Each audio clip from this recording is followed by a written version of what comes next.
ফেব্ৰুৱাৰী 2025 সাকাৰ মুৰলীৰ পৰা কাহিনী। ৰমেশে এখন পাঠশালা প্ৰতিষ্ঠা কৰিছে। পাঠশালাখনৰ উদ্ঘাটন কৰিবলৈ তেওঁৰ নিজৰ গুৰুক আমন্ত্ৰণ জনালে। গুৰুৱে আহি আনন্দেৰে পাঠশালাৰ দুৱাৰ মুকলি কৰিলে আৰু ৰমেশক আশীৰ্বাদ দি ক'লে, ৰমেশ, তুমি নতুন নতুন শিক্ষাৰ্থীৰ বাবে পাঠশালা স্থাপন কৰি বহুত মহান কাম কৰিছা। এতিয়া তুমি পাঠশালালৈ পঢ়িবলৈ অহা প্ৰতিজন শিক্ষাৰ্থীক তোমাৰ নিজৰ পাৱাৰফুল বৃত্তিৰ দ্বাৰা যোগ্যৱান বনোৱা। তেওঁলোকক পৰমাত্মাৰ লগত যোগ কৰিবলৈ শিকাই যোগী হোৱাৰ পথ দেখুৱাই দিয়া।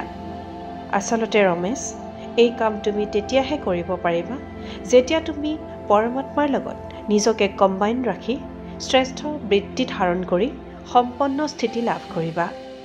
ৰমেশে গুৰুক ধন্যবাদ জনাই উত্তৰ দিলে, গুৰুদেৱ, মই পৰমাত্মাৰ লগত কম্বাইন স্বৰূপত থাকিবলৈ তীব্ৰ পুৰুষাৰ্থ কৰিম আৰু ইয়ালৈ অহা শিক্ষাৰ্থীসকলক জ্ঞান আৰু যোগৰ তাৎপৰ্য অনুভৱ কৰাম। ওম শান্তি।